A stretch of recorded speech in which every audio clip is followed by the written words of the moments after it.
Hello, guys. Welcome back to my YouTube channel. Today, I have with me a special and anonymous guest from the games industry who is born and brought up here in India, but now, for the longest time, he was working in the US. He came back to India for a while, and now today he was actually supposed to go back to US to start working again over there.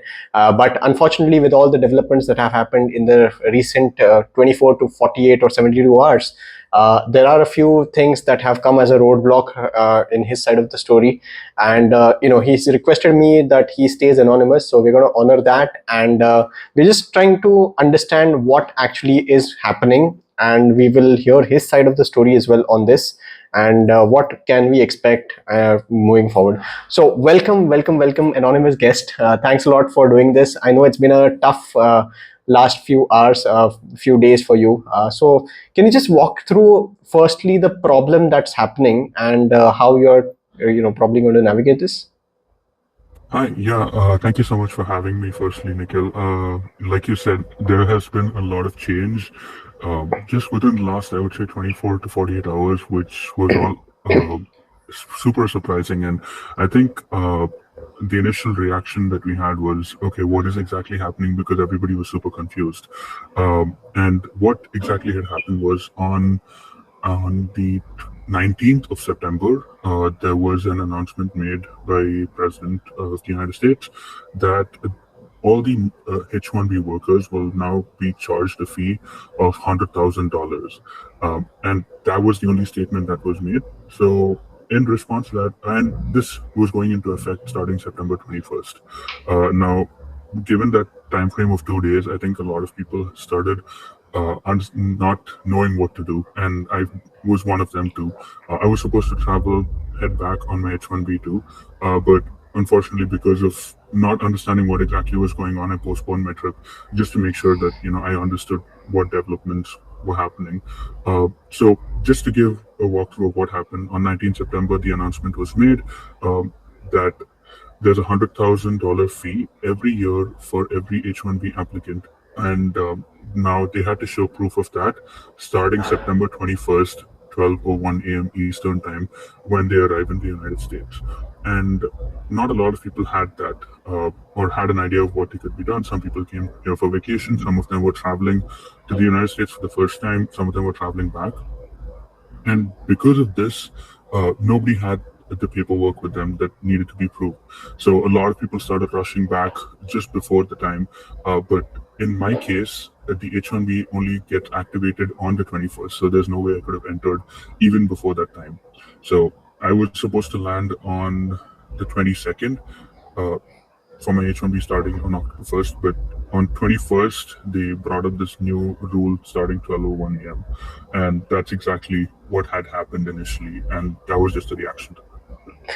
Yeah, and I think in the last 24 hours there has been a little bit of development on that side. So the rules have seemingly kind of eased up. So can you also walk through what that entails and how that is going to affect your situation? Also, what were your conversations with your immigration agent during this time? So the start of this was that the fees, I think that's what shocked everybody, the $100,000 fee per year per applicant. I think that's something that has changed first. So that is now a one-time fee of $100,000. It's not going to be annually. And the second thing is that these are not for existing and current H1B holders. These are just for new petitions that are going to be filed from the next lottery stage. So that'll be next March. And this does not affect current visa holders, current approved petition holders, and people who are looking to renew their visa. This only affect people starting the next year. And based on my conversation initially with the immigration team, I think it was important that we understood what these differences in terms were. A lot of people who are within the US are not affected. This mainly affects people who are coming from the outside trying to enter the US. So in my instance, this would have affected me if I had traveled without the necessary paperwork. But currently, with the change in these rules, this now affects only starting the next year. And this also ensures that people get the right amount of time and that there's no panic. So the clarification was much needed to make sure that everybody understood what the terms were. There were a lot of instances just within the last couple of hours, which we saw, where people were trying to get on board a plane to come to India, but as soon as they saw the development, they kind of just deboarded the plane.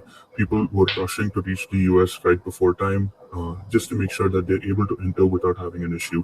But since we have the updated and official announcement that this is only going to come into effect next year, I think that helps ease a lot of people's minds. Yeah, and speaking of these new tax impositions, even while they might be a one-time fee, how do you think it will affect the situation of the individuals, or rather even residents that are staying over there on an H1B visa?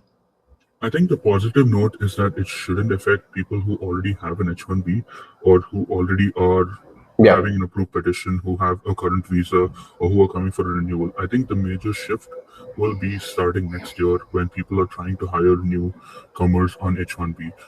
And this could be people who are trying to apply from, let's say, India to go to the US to work on an H1B.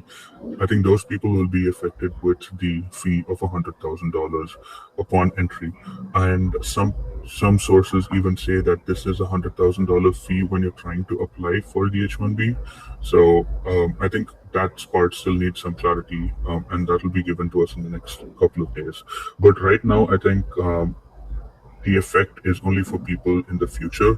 Current people don't have that much of an effect, but I think the initial announcement kind of had everybody in a panic because nobody was certain as to who was really affected. Yeah, and I think when the announcement went off, a lot of people assumed that the $100,000 was an imposition on the individuals, as opposed to that imposition was more on the companies, right? So with this new rule applying from next March, how do you see that changing the overall ecosystem moving forward? Because like India, as a country, has been thriving on the back of the cost arbitrage, or rather the moving to the land of opportunity, so to speak. So how do you see that land of opportunity now changing, and how do you think that it will affect us Indians moving forward? I think the main thing is there's a lot of confusion as to whether US is now the land of opportunity for when you go study and then try to pursue a job. The one thing that is still being clarified is that the current F1 students or students should not have a problem when they're converting to an H1B after their OPT training is done. But that's still to be clarified as to whether it will affect somebody when they come travel outside with a new petition next year and they get a stamp and go back. What it will primarily affect is if you're trying to pursue a degree, you now have questions as to whether US is the right space for you. Previously, the American dream was that you come here, go to the US on a master's, you're able to find a job, and you're able to settle in well. I think the first step of that is now being reconsidered as to whether somebody wants to go to the US to study because they're not certain of what the future might look like. And given the industry that we're in gaming, US is definitely a great space for the industry, but I think now we see a lot more countries that are starting to rise with just the amount of games that are coming out. So my thought on that would be people who are trying to pursue their education and then a job would be to explore the options that they have first, find out if that is really viable for them, speak to people who are already in it to make sure that they understand if that's something that they can do. And as for the future, I think for the next couple of years, there might be a slow intake, I would say, with the number of people who are coming in, and it might be a lot more competitive to be able to get a job in the gaming industry or in the market in general, because now I think everybody will start viewing the individual who's coming in as like let's say like a price tag that they have to pay initially for that to be able to sign Yeah. up. And yeah, I think that's my initial thoughts on what I have there. And you've been staying in the US for a while, and you've had the opportunity to experience the US culture. Uh, I've also heard instances of cases of racism popping up, etc. And since you're anonymous, you can feel free to shed light on some of these issues if you were to want to talk about them. So how has the American dream actually changed for someone, say, who immigrated to US in the 90s versus now? what's changed, and what do you foresee will change in the future? I think I've been pretty lucky in that aspect that I've not experienced racism in a very direct way. Uh, from right from when I studied to where I work, I think I've had great experiences interacting with people, and I've been open to understanding how things work. I wasn't a person who was scared completely. I was just making sure that I understood what was going on. So in that instance, I've been really lucky. But I think been a drastic change from the American dream that was set in the '90s to what we see even like as of last year. Um, Previously, people could easily immigrate to the US, be able to get their H1B upon arrival, and then I think it was like a 2 to 3 year wait for a green card. So, the part where they understood their path was much more easier. But if you take a contrast look as to how it is right now, I think firstly it's super competitive to even be able to apply to university to get into the course, and then the cost of even attending these universities is exponentially high. So now people are starting to consider, if that initial investment of the course is really worth it, and then the next step is you're put in a very dire situation to be able to find a job. And now the job space is even more competitive than what it was before. You need to be the best of the best in your class. You need to be really great at putting out your portfolio and to be able to getting a job. Uh, the US game industry is definitely tightly knit, and it is a harder step to be able to get in for your first job. Now there are a lot more opportunities for internships that are popping up, but even then, you need to be really great at what you're doing and excel in your class. I think that, and then the next stage is the company that you're applying for. If you're going from India, say, you need to be able to have a sponsorship after the 3 years of your OPT. And then getting picked in the lottery on the H1B is definitely a miracle right now with the number of people that are applying. And once that is done, you have an extended wait period before you can even apply for a green card. So I think the timeline went from like 3 years to be able to get a green card to like now being 15 years before you can even imagine having a green card. So that definitely has changed people's perspective and understanding of how the American dream works. Yeah, and speaking of, let's talk about the games industry in general now. We've seen lots of studios actually shutting doors.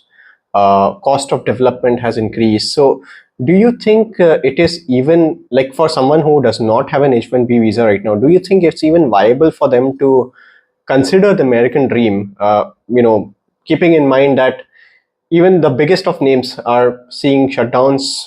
There is like lots of rapid advancements happening in AI, and tons of things are happening, all of a sudden. So, what is your perspective on that part?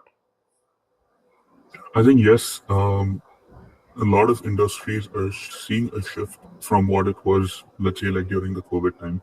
I think the games industry thrived, especially during COVID time, because everybody was home. A lot of people were playing games. So the market saw an extremely rapid growth within just like between 2020 to 2023, or the start of 2023. Um, I think a lot of companies started relying on that type of growth to be consistent, but we saw that a lot more people wanted to invest in outdoor travel, invest in other things, and the investment towards games was steadily declining. And with games being so expensive to produce, it was not viable to stick to the $60 price tag. So games started becoming a $70 price tag from there. And then we saw a lot of backlash with even that just being introduced to $70. So now instead of seeing games as like a part of your entertainment, it started becoming like a separate investment. And not a lot of people could afford that. So I think that was the start to seeing, okay, that there was a decline in the number of people buying newer games, buying consoles. And then we saw like how games just started becoming so much more expensive to produce. Talent started getting much more expensive. And to add to all this, I think the companies started to think twice whether they are able to sponsor an external, a foreigner in their company. So I think all these factors were something that led to the H1B becoming even more of a harder consideration for these companies. And I think because of this, like a lot of studios are also now facing issues in understanding how they should proceed further with like development. I think games are now costing like upwards of like $100 million to even produce, especially the AAAs. And some of these companies are not seeing the results at the end of these games being launched. So yeah, in a nutshell, I think games were not how they used to be, and I think the cost of development is so high. Um, Recruitment is low, and then now in that space, you're trying to compete with an H1B, so it's harder. Yeah. And also with the fact that, recently there have also been considerations of increased tariffs, especially on IT services, and video games kind of come under that category of IT exports. So, for a company A in US, they're going to pay much more higher premium to hire talent. And even if they consider B outsourcing, probably that is also going to be an hurdle, right? So I think, what do you like? From my perspective, I look at it as a little bit of a net positive for India, because now they, over here we are probably going to look at our ecosystem and trying to build all the games over here, and probably export the products as our own, rather than our expertise to be exported to the US. So what is your general opinion on how this shift is going to affect the entire ecosystem moving forward? I think that works in a great way. Like, just from what I saw personally at like, I think the first time I saw was at GDC last year, as to how many games have actually come up in from India, like the India booth actually getting bigger, how many companies actually being able to see that India is like a serious market that wants to get into the industry, and is really serious about getting that. Products are starting to get more global that are being exported out of India. It's not like it's not just services. It's not just third party offerings that, people create something to give to another company to make. I think it's important that we see that investments are also being made here with, Unreal coming here, with Unity coming here. We're trying to set up a space where it is really like we're trying to make sure that we have a great market for this. I see that it's going to definitely be a stronger development phase with just the number of talents that we have increasing and people seeing this as a serious career. I think we're definitely in that stage where people want to pursue this as a career. I see universities now offering gaming as a course, as like a major that you can take. So that's all advancing to a stage where we can actually have people who are talented enough to become game developers in India. Yeah. So, from your perspective now, would you actually evaluate the situation moving forward? And let's say if you've immigrated back to the US, would you, because what used to happen was, when people went to the US, they never came back, and now I think for the 90s that was a different scenario, wherein India was lacking in infrastructure, everything was just building up. But now we've got all the world class infrastructure. So do you think yourself and people like you who have probably settled in the US as well might actually consider coming back home with all the better infrastructure out here? I think that's a great question. I did actually have a lot of people who studied with me who worked in the US, who kind of decided at that point, because of the amount of uncertainty that they were going through, that returning is probably the best option that they have. And to be honest, initially when you would think as when you were there in the 90s, probably returning to India meant that, oh no, you didn't have a successful life there.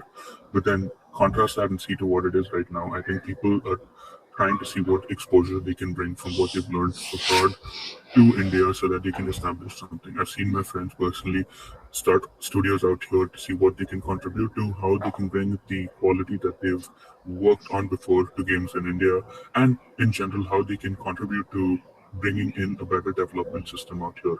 So it's not far before that people are now starting to consider India as a serious market to be able to even work in games as well. Yeah, I think that's a great perspective, and thanks a lot for your time. It's unfortunate that we have to do this anonymously, but for sure, later on, whenever we get some time, we will also have you on as a guest, proper guest over here. But I wish you all the very best for your journey ahead. I know you and your family might be under a lot of stress, so I give my regards to you and your family. And I hope the situation settles down. Thank you so much for voicing out your honest opinions through this podcast. And I hope people who are watching this kind of benefit from this conversation as well. So thank you so much. And with that, any parting thoughts from your side? No, I think this was really great. When you reached out to me for getting my understanding on this, I think it was important that you also had a first person perspective from somebody who was going through this. So I was really happy to be able to share what knowledge I had and also be able to help out And I really, like you're saying, I really hope this benefits people who are looking for understanding what next steps might be. And even if somebody's going through a stage where they're not able to find the position of their dreams, I think now is a serious time where they can look back at India saying, okay, I have an opportunity back home, and it's something that I don't need to feel bad about, but rather they should take it on in a positive way and build something out here. For the people who are watching this, I hope you found this useful. If you did, hit the like button, and if you're finding my channel for the first time, hit the subscribe button as well as the bell icon so you don't miss out on my next videos. My name is Nikhil Malankar. I'm a game developer by profession, and on my YouTube channel I make videos around games and game development. Thank you so much, and that's it for this video. I'll see you in my next one. Until then, take care.